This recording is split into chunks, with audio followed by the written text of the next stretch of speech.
E a semana 3 a gente vai ter ligação química ou reação química. Então, vocês têm que saber.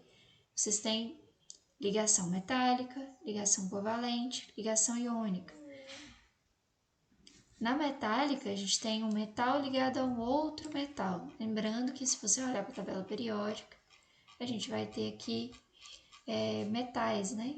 Esses aqui são metais. Então, se eu tiver um metal ligado a outro metal, eu tenho uma ligação metálica que vai ter características, né? A gente vai ter ali a formação de ligas metálicas que conduzem bem o calor, conduzem bem a eletricidade, porque esses elétrons aqui, eles têm livre circulação no que a gente chama de mar de elétrons. Então, ligação metálica, tá? É um átomo se ligando a outro átomo. E tem também ligação covalente. O par de elétrons está sendo compartilhado, então a principal característica de ligação covalente é ter compartilhamento de elétrons, tá? A gente vai falar que dentro dessas ligações a gente pode ter interações entre as moléculas, dipolo instantâneo, dipolo e ligação de hidrogênio.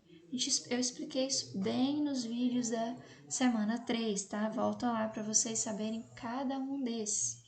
Então, na ligação covalente, a gente vai ter um ametal com ametal.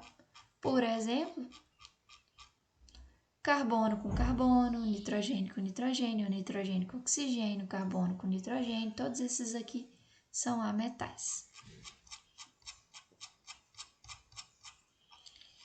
E a gente tem também uma ligação iônica, né? Então, na ligação iônica já tem perda e ganho de elétrons. Então, alguém vai ficar carregado positivamente e outro negativamente. Então, a gente tem um cátion e um ânion. Um metal com um ametal. Então, olha só. O metal, se eu tiver o NaCl, é uma ligação iônica, né?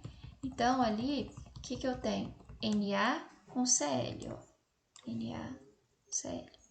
O Cl é um ametal ligado a um metal que é o sódio, tá? Então, a gente tem ametal com metal, ligação iônica, perda ou ganho. A gente fala em cátion se o que a gente tiver ali está carregado positivamente e ânion se estiver carregado negativamente. Então, nas ligações químicas que acontecem para se obter estabilidade, a gente segue uma regra chamada de regra de octeto, que é a que teria que ter 8 elétrons na última camada. E nós vimos também a questão de reação, que mostra a combustão. Aqui faltou um 3, né? Para estar balanceado, então aqui na frente deveria ter um 3. Tá? Esses aqui são os coeficientes estequiométricos. Eu tenho 2 mols de CO2, 3 mols de H2O, 3 mols de oxigênio e 1 mol de etanol. Tá? Então aqui eu tenho meus reagentes e aqui eu tenho os produtos. Essa equação está corretamente balanceada, né? Tem o mesmo número de carbono de um lado, que tem do outro, mesmo número de hidrogênio de um lado e do outro, mesmo número de oxigênio de um lado e do outro. E na semana 4 a gente viu função inorgânica, então ácido, base, sais, né? Então, falando especificamente de bases, tem que lembrar, segundo o conceito de Arrhenius, a gente tem outros conceitos, tá? Para definir base e ácido, que são conceitos que englobam um número maior de substâncias, que é o de Bronsted-Lowry e de Lewis. Mas preocupe-se apenas com de Arrhenius nesse momento, tá? Então, Arrhenius fala que base são compostos que na presença de água se dissociam e libera OH-. Então, olha só, que formado por X e OH.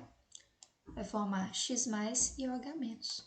Então, ocorreu uma dissociação, porque como a gente tem ligação iônica, já tem íons ali, ele só vai separar naquele momento ali na água, tá? É uma dissociação. Então, as bases, tá vendo? Terminou em OH, terminou em OH, terminou em OH. Então, para você descobrir o que é uma base no conceito de Arrhenius é muito simples, tá?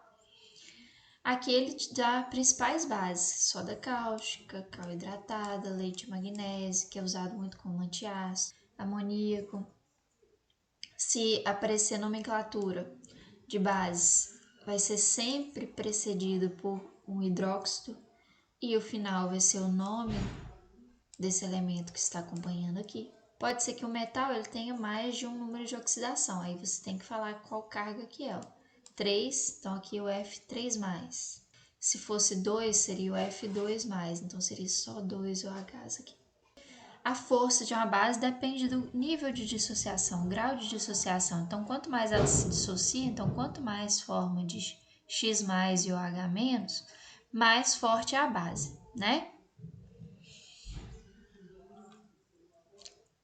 E os ácidos, segundo o conceito de Arrhenius, de novo, são compostos que, na presença de água, reagem liberando H+.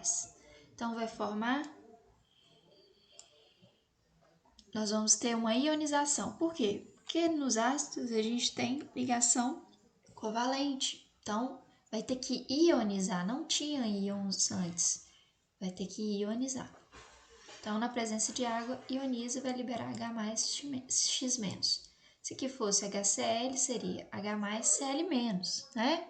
Para força dos ácidos, quanto maior o grau de ionização, quanto mais forma H+ e X-, mais ele é forte. Mesma coisa da base lá. E os principais ácidos, ele colocou aqui o sulfúrico, o nítrico, clorídrico. Se ele não tiver oxigênio na fórmula, o final, ó, é hídrico. São os hidrácidos, né? Aqui ácido clorídrico, né?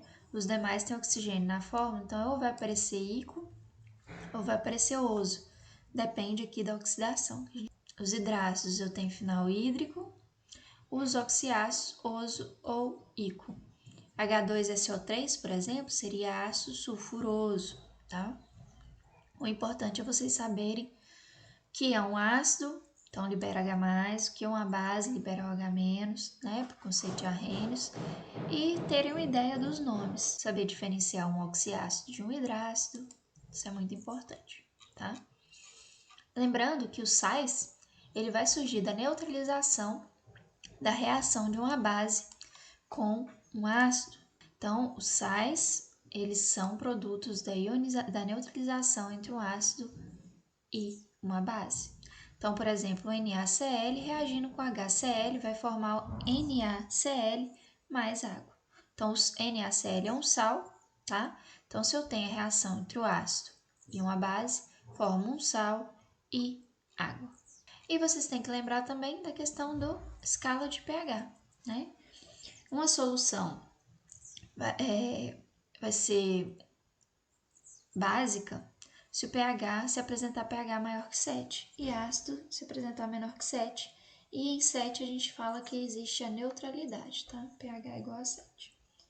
Então, se eu tiver uma substância que o pH dela é 2 e outra 5, a que tem pH 2 é uma substância mais ácida, tá?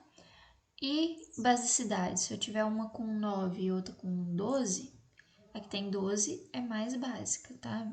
A basicidade dela é maior.